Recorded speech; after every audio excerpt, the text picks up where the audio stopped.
Good morning students. पिछले video में हमने अल्कोहल के विवेचन की विधियां देखी। आज हम बात करेंगे उसके सामान्य गुणधर्म के बारे में। देखिए सबसे पहले कि ये जो अपना अल्कोहल होता है ये रंगीन और उदासीन यौगिक होते हैं। निम्नतर सदस्य विशेष प्रकार की मधुर गंध और तीक्ष्ण दाहक स्वाद वाले द्रव्य होते हैं, जबकि जो उच्चतर अल्कोहल होते हैं वो गंधहीन और स्वादहीन होते हैं। अब बॉइलिंग पॉइंट के बारे में बात करते हैं। देखिए तो आपको ध्यान में रखना है, boiling point is directly proportional to molecular weight and inversely proportional to branch. ठीक है, आपको ध्यान में रखना है जैसे जैसे मॉलिक्यूलर वेट बढ़ेगा वैसे वैसे बॉइलिंग पॉइंट बढ़ेगा। लेकिन अगर मान लीजिए समावयवी अल्कोहल से और अगर उनमें शाखा बढ़ गई, ब्रांच बढ़ गई, तो उसके लिए बॉइलिंग पॉइंट का मान घटेगा। अभी अपन बात करेंगे समावयवी अल्कोहल के क्वथनांक का क्रम। देखिए क्या होता है, सबसे पहले होता है प्राइमरी, देन क्या होगा बोलो सेकेंडरी, एंड देन बोलो क्या होगा टर्सरी। और रीजन वही है, जैसे जैसे ब्रांच बढ़ेगी वैसे वैसे इनके बॉइलिंग पॉइंट के मान क्या हो जाएंगे, कम। ठीक है, अतः एक ही प्रकार के अल्कोहल में श्रृंखला के शाखित होने के कारण क्वथनांक के मान क्या हो जाएंगे, कम। ये आप लोगों को ध्यान में रखना है। आगे देखिए, जो हमारे संगत एल्केन, हैलोजन, व्युत्पन्न और ईथर आदि की तुलना में अल्कोहल के क्वथनांक बहुत ज्यादा होते हैं और इसका रीजन होता है हाइड्रोजन बॉन्डिंग। आपको ध्यान में रखना है, कोई आपसे पूछे कि अल्कोहल के क्वथनांक के मान अपने संगत एल्केन, हैलोजन, व्युत्पन्न, ईथर की तुलना में ज्यादा होते हैं, क्यों? तो उसके का आंसर क्या है, हाइड्रोजन बॉन्डिंग। ठीक है, अब ये हाइड्रोजन बॉन्डिंग क्या होती है वो अपन सब बच्चों को पता है कि मान लीजिए अल्कोहल लेती हूं मैं CH3OH और यहाँ पे हाइड्रोजन देखिए सहसंयोजी बंध से जुड़ा हुआ है, ऐसे लिख देती हूँ। यहाँ हाइड्रोजन जुड़ा हुआ है सहसंयोजी बंध से, और अब मान लीजिए इसके पास में कौन आ जाए, वाटर मॉलिक्यूल। क्लियर, और जैसे वाटर मॉलिक्यूल आए इनके बीच में एक क्या हो, electrostatic force of attraction, true bond नहीं बने, केवल एक अट्रैक्शन हो, और ये ट्रू बॉन्डिंग नहीं होती, इसको अपन क्या बोलते हैं, हाइड्रोजन बॉन्डिंग। फाल्स बॉन्डिंग होती है बोले तो केवल एक अट्रैक्शन बॉन्ड होता है, ये ट्रू बॉन्ड नहीं होता। तो आप देख सकते हैं कि हाइड्रोजन जो होता है वो अधिक विद्युत ऋणी तत्व के साथ में इलेक्ट्रोस्टैटिक फोर्स ऑफ अट्रैक्शन के द्वारा जुड़ गया, जबकि एक दूसरा जो इलेक्ट्रोनेगेटिव एटम है उसके साथ में किससे जुड़ा हुआ है, सहसंयोजी बंध के द्वारा। तो ये होती है हाइड्रोजन बॉन्डिंग, और इसी हाइड्रोजन बॉन्डिंग की वजह से अल्कोहल्स के क्या होते हैं, बॉइलिंग पॉइंट के मान उच्च होते हैं। अब ये हाइड्रोजन जो बॉन्डिंग होती है ये दो प्रकार की होती है। देखिए अपन को पता है दोनों प्रकार की अपन ने पढ़ी हुई भी है, एक होती है इंट्रामॉलिक्यूलर और एक होती है इंटरमॉलिक्यूलर। और देखिए इन दोनों में डिफरेंस देखिए क्या होता है। इंट्रामॉलिक्यूलर हाइड्रोजन बॉन्डिंग में हाइड्रोजन परमाणु और दोनों ऋण विद्युतीय परमाणु, ये देखें यहाँ पे हाइड्रोजन बॉन्डिंग जब होगी तो हाइड्रोजन के नहीं दो ऋण विद्युतीय परमाणुओं के बीच में होगा। तो जो इंट्रामॉलिक्यूलर हाइड्रोजन बॉन्डिंग होगी उसमें हाइड्रोजन परमाणु और दोनों ऋण विद्युतीय परमाणु उसी अम्ल से संबंध रखते हैं। फॉर एग्जाम्पल अपन पढ़ते हैं सैलिसिलिक एसिड, और सैलिसिलिक एसिड में अपन को पता है, देखिए व्यवस्था देखिए क्या होती है, ये है सैलिसिलिक एसिड, यहाँ जुड़ा हुआ होता है C+OH।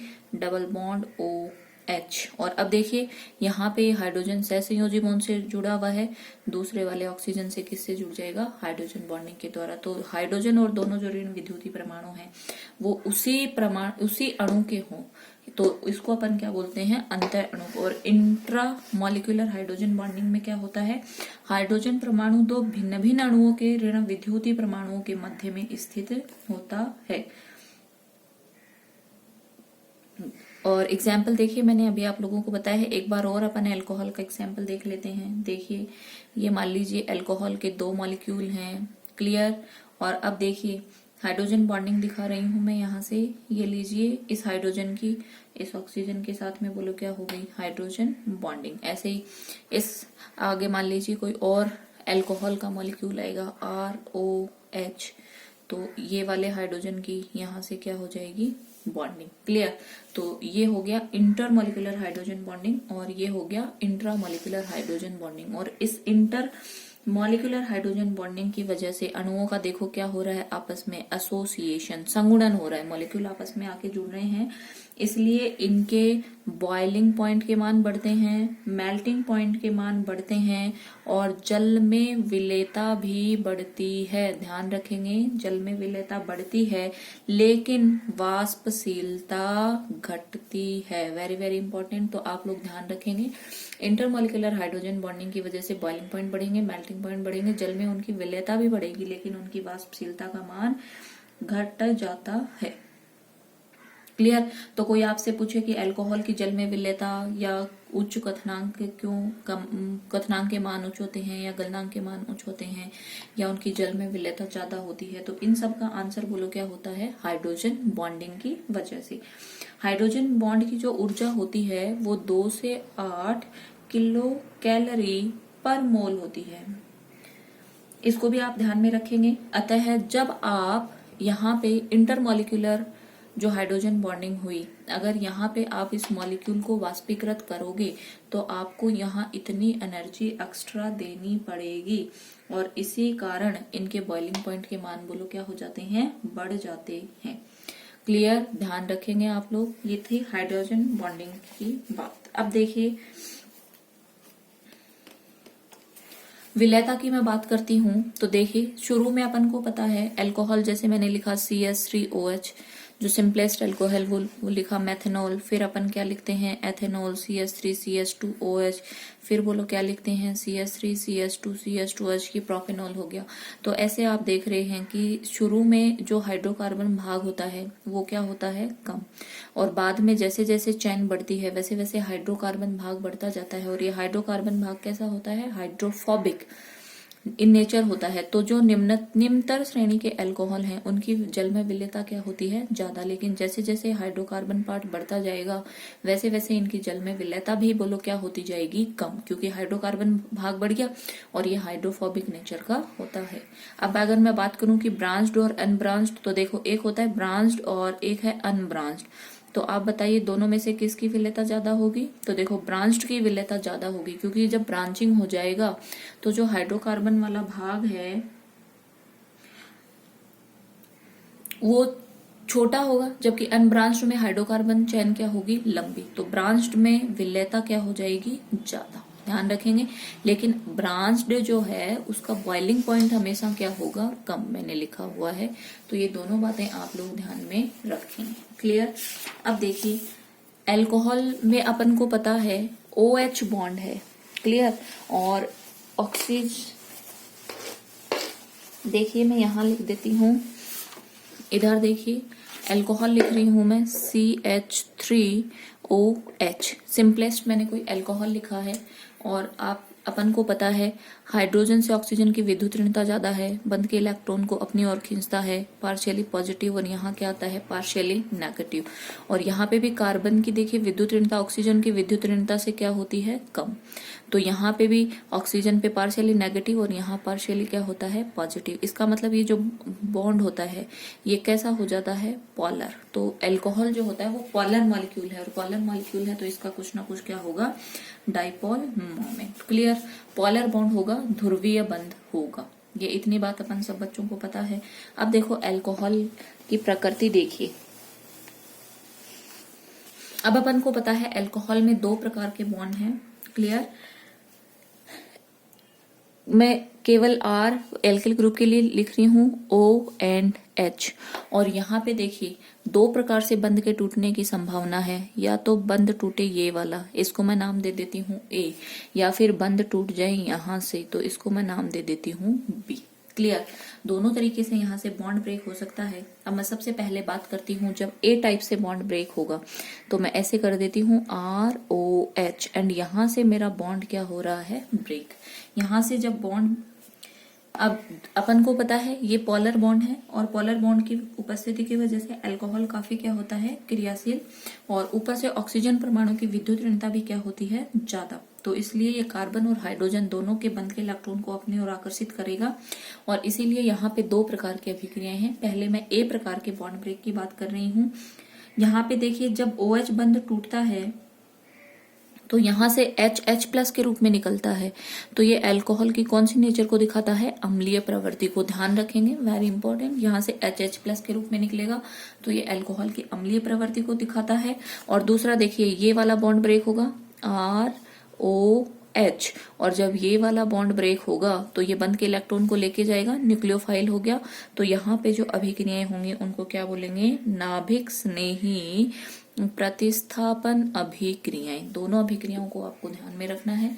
अगर ये वाला बॉन्ड ब्रेक होता है तो यहाँ अल्कोहल की अम्लीय प्रवृत्ति शो होती है, और अगर ये वाला बॉन्ड ब्रेक होगा तो चूंकि ऑक्सीजन की विद्युत ऋणता ज्यादा है, बंद के इलेक्ट्रॉन लेके जाएगा। इसका मतलब यहाँ पे क्या, कौन सी अभिक्रियाएं होंगी? नाभिक स्नेही प्रतिस्थापन अभिक्रियाएं। अब सबसे पहले अपन इसके अम्लीय गुणों की व्याख्या करते हैं, तो इसी बॉन्ड को अपन क्या कर देते हैं? ब्रेक। अब अपन को देखना है कि ऐसी कौन कौन सी अभिक्रियाएं हैं जो अल्कोहल की अम्लीय प्रवृत्ति को दर्शाती हैं। ठीक है, अब देखिए, एक बात और आप लोगों को ध्यान में रखना है, OH बॉन्ड का विदलन, इसका कई बार अपन को ऑर्डर पूछा जाता है। देखिए, मैं आप लोगों के सामने लिखती हूँ। ये हो गया CH3OH, प्राइमरी अल्कोहल लिखा है मैंने। एक मैं आप लोगों के सामने लिख रही हूँ secondary alcohol CHOH, clear, OH। और एक मैं आप लोगों के सामने लिख देती हूँ tertiary alcohol CH3C, CH3OH, clear. अब देखिए यहाँ पे चूंकि देने वाला ग्रुप कितना है? 1। यहाँ पे देने वाले ग्रुप देखिए कितने हैं? 2। और यहाँ पे देने वाले ग्रुप कितने हैं? 3, क्लियर। ये वाली बात आप लोग ध्यान में रखेंगे। यहाँ देने वाला ग्रुप कितना है? 1। तो मान लीजिए अगर इस मैथिल ग्रुप देने वाला ग्रुप है ये, देखिए मैं इसको इस तरीके से शो कर रही हूँ कि ये अपने इलेक्ट्रॉन देगा, तो ऑक्सीजन फिर ज्यादा इलेक्ट्रॉन बोलो किससे खींचेगा? हाइड्रोजन से, क्लियर। यहाँ पे देखिए देने वाले ग्रुप बोलो कितने हो गए? 2, और देने वाले ग्रुप 2 हैं, तो इधर ये हाइड्रोजन से बंध के इलेक्ट्रॉन क्या खींचेगा? कम। यहाँ पे देखिए देने वाले ग्रुप बोलो कितने हो गए? 3, तो यहाँ पे ऑक्सीजन हाइड्रोजन से बंध के इलेक्ट्रॉन और भी क्या करेगा? कम खींचेगा, क्योंकि अब इसको इजीली इलेक्ट्रॉन कौन प्रोवाइड करवा रहा है? CH3 group. तो आप देख के बताओ, सबसे ज्यादा हाइड्रोजन के इलेक्ट्रॉन कौन सी वाली कंडीशन में खींचेगा ऑक्सीजन? फर्स्ट कंडीशन में। इसका मतलब ये वाला बॉन्ड क्या इजीली ब्रेक होगा क्या? यस। फिर यहाँ पे देखिए थोड़ा कम खींचेगा, यहाँ पे बिल्कुल ही कम खींचेगा, तो इस बॉन्ड के टूटने की संभावना और भी क्या हो गई? कम। तो मैं ये बोल सकती हूँ क्या कि जहां कहीं पे भी अल्कोहल एसिडिक नेचर शो करेगा वहां पे देखिए ऑर्डर क्या होगा? 1 डिग्री, देन बोलो क्या होगा? 2 डिग्री, एंड देन बोलो क्या होगा? 3 डिग्री। वेरी वेरी इंपॉर्टेंट, आप लोग ध्यान में रखेंगे, क्लियर। अब देखिए इसकी कुछ अभिक्रियाएं जिनमें अपन को ये लगता है कि हाँ ये अम्लीय नेचर शो करेगा। सबसे पहले देखिए कि अगर आप इस अल्कोहल की अभिक्रिया सोडियम धातु के साथ में करवाएंगे, तो जैसे ही आप सोडियम धातु के साथ करवाते हो, यहाँ से क्या बनते हैं? सोडियम एल्कोक्साइड, और साथ में कौन सी वाली गैस निकलती है? Hydrogen gas. 2 मोल ले लेती हूं मैं। तो देखिए यहाँ पे हाइड्रोजन गैस निकली, इसका मतलब H प्लस के रूप में निकला। तो ये वाली अभिक्रिया अल्कोहल की कौन सी नेचर को शो कर रही है? अम्लीय प्रवृत्ति को, क्योंकि कौन से बॉन्ड ब्रेक हुआ है? OH बॉन्ड का ब्रेक, क्लियर। ध्यान में रखेंगे।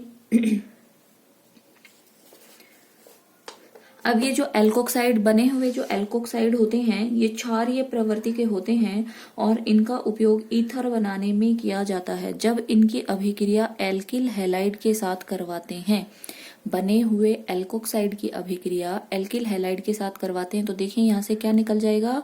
NaX, और यहाँ से क्या बनेगा? ROR dash. देखिए जरा क्या बन गए? ईथर। और ईथर बनने की इस अभिक्रिया का नाम बोलो क्या है? वेरी इंपॉर्टेंट, विलियमसन्स ईथर संश्लेषण, ether synthesis. Very very important अभिक्रिया, नाम से भी पूछी जाती है। आप लोग ध्यान में रखेंगे कि अल्कोहल की अभिक्रिया जब सोडियम धातु के साथ में करवाएंगे तो एल्कोक्साइड बनेंगे। बने हुए एल्कोक्साइड क्षारीय प्रकृति के होते हैं, एल्किल हैलाइड के साथ अभिक्रिया करके क्या बना देंगे?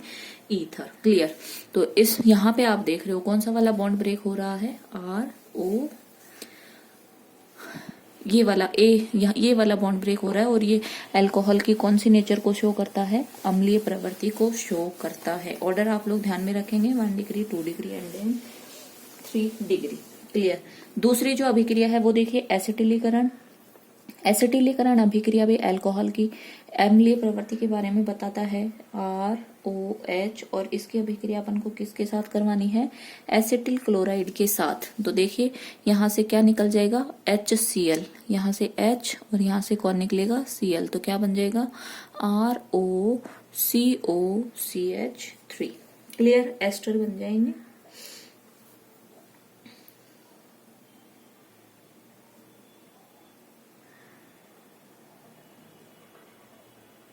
आगे देखें, थर्ड नंबर की अभिक्रिया देखें, एस्ट्रीकरण अभिक्रिया, वेरी वेरी इंपॉर्टेंट अभिक्रिया, एस्ट्रीकरण अभिक्रिया। देखिए अल्कोहल को जब कार्बोक्सिलिक अम्ल के साथ किसी खनिज अम्ल उत्प्रेरक की उपस्थिति में गर्म किया जाता है तो एस्टर बनते हैं, और इस प्रकार अम्ल और अल्कोहल के संयोग से एस्टर व जल बनने की अभिक्रिया को क्या कहा जाता है, एस्ट्रीकरण। Very very important. ये देखिए अल्कोहल और इसकी अभिक्रिया अपन को किसके साथ में करवानी है, किसी एसिड के साथ खनिज अम्ल उत्प्रेरक की उपस्थिति में। तो देखिए यहां से जाएगा H, ध्यान रखेंगे, और यहां से कौन जाएगा, OH, और क्या निकलेगा, H2O, निर्जलीकरण होगा, और यहां से क्या बन जाएंगे, COOR, एस्टर बन गए। और ये एस्टर बनने की अभिक्रिया को क्या कहा जाता है, एस्ट्रीकरण। और ये भी देखो अल्कोहल की कौन से नेचर को शो करती है, अम्लीय प्रवृत्ति को, क्योंकि यहाँ से कौन से वाले बॉन्ड का ब्रेक हुआ है, ONH। तो ये सारी अभिक्रियाएं आप लोग ध्यान रखेंगे, धातुओं के साथ अभिक्रिया, एस्टिलीकरण, एस्ट्रीकरण, ये सारी की सारी अभिक्रियाएं बोलो किसके बारे में बताती हैं, इसकी अम्लीय प्रवृत्ति के बारे में बताती हैं। छोटा है देखिए ग्रिग्नार अभिक्रमक के साथ अभिक्रिया, ग्रिग्नार अभिक्रमक के साथ वेरी वेरी इंपॉर्टेंट अभिक्रिया। देखिए अल्कोहल की अभिक्रिया जब अपन ग्रिग्नार अभिक्रमक के साथ करवाते हैं CH3MgBr, तो देखिए ये पॉजिटिव और ये बोलो क्या होता है, नेगेटिव। और ये यहां से देखना किसको ले लेगा, ये नेगेटिव और ये पॉजिटिव, ये वाला बॉन्ड ब्रेक होगा, तो ये अटैक करेगा इस पे और ये अटैक करेगा इस पे। तो यहां से देखना क्या बनेगा, ये बनेगा CH3 और इसके साथ कौन आके जुड़ गया, H, और प्लस बोलो क्या बनेगा, ये बनेगा MgBr एंड R। क्लियर। और ये देखिए इसको मैं क्या लिख सकती हूँ, CH4। वेरी वेरी इंपॉर्टेंट अभिक्रिया कि जब ग्रिग्नार अभिक्रमक की अभिक्रिया अपन अल्कोहल के साथ करवाते हैं तो वहां से किसको ले लेता है, एक्टिव हाइड्रोजन को, और क्या बना देता है, एल्केन। क्लियर, ध्यान में रखेंगे आप लोग। आगे देखिए विहाइड्रोजनीकरण अभिक्रिया, ये सारी अभिक्रियाएं हैं जो अल्कोहल की कौन सी नेचर के बारे में बताती हैं, अल्कोहल की अम्लीय प्रवृत्ति के बारे में। देखिए अल्कोहल का जब विहाइड्रोजनीकरण करवाया जाता है तो यहां से बनते हैं एल्डिहाइड और कीटोन। तो मैं लिख देती हूँ CH3CH2OH, और इसका विहाइड्रोजनीकरण अपन करवाएंगे कॉपर और उसके साथ में 300 से 350 डिग्री सेंटीग्रेड ताप पर। तो यहां से क्या निकल जाता है, विहाइड्रोजनीकरण हो जाता है और H2 निकलेगा। जैसे आप विहाइड्रोजनीकरण यहां से करवाएंगे, यहां से क्या बनेंगे, CHO, एल्डिहाइड।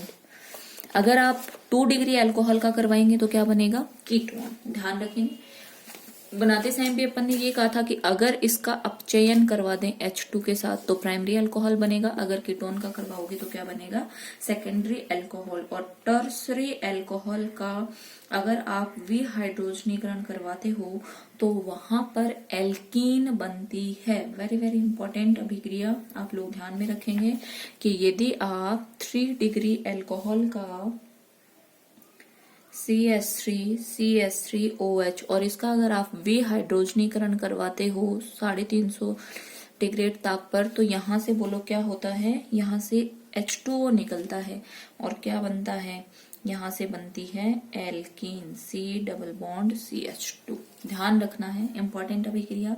आगे देखिए ऑक्सीकरण। ऑक्सीकरण जब विहाइड्रोजनीकरण की भांति ऑक्सीकरण करने पर प्राथमिक अल्कोहल क्या बनेंगे, एल्डिहाइड, द्वितीयक से क्या बनेंगे, कीटोन, और तृतीयक से क्या बनेगी, एल्कीन, और फिर उसका फर्दर ऑक्सीडेशन करवाओगे तो क्या बनेंगे, कीटोन।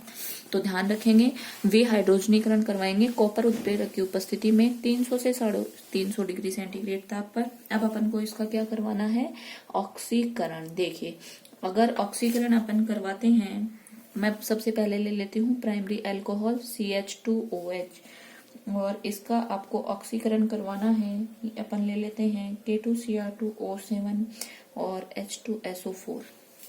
प्रबल ऑक्सीकारक अम्लों की उपस्थिति में करवाएंगे तो यहां से देखना क्या बनेगा, एल्डिहाइड, क्योंकि मैंने 1 डिग्री लिया है। अगर आप 2 डिग्री लोगे तो वहां से बोलो क्या बनेगा, कीटोन। और अगर आप 3 डिग्री लोगे तो वहां से बोलो क्या बनेगा, पहले एल्कीन, और फिर उसका फर्दर जब आप ऑक्सीडेशन करवाओगे तो क्या बनेंगे, कीटोन। ध्यान में रखेंगे, इंपॉर्टेंट अभिक्रिया है।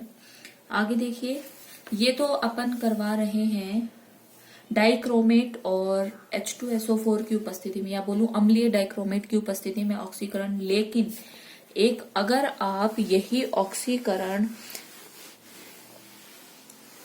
एल्यूमिनियम, ध्यान में रखेंगे, सीधा सीधा नाम, एल्यूमिनियम तृतीयक butoxide, aluminium tertiary butoxide CH3 का थ्राइस CO और थ्राइस Al, ये लिया है मैंने विशिष्ट अभिक्रमक। ध्यान में रखेंगे, यदि अल्कोहल का ऑक्सीकरण एल्यूमिनियम तृतीयक ब्यूटॉक्साइड, ये इसका फॉर्मूला है, के साथ में करवाया जाता है, तो यदि देखिए इधर, ये मैंने लिया है उत्प्रेरक, या बोलूं एक विशिष्ट अभिक्रमक, और इसके साथ में यदि कोई सेकेंडरी अल्कोहल लेना है, CHOH CH3, मैंने ये लिया है, सेकेंडरी अल्कोहल है 2 डिग्री, तो मैं इसको बोलो क्या बोलूंगी, 2 प्रोपेनॉल। क्लियर।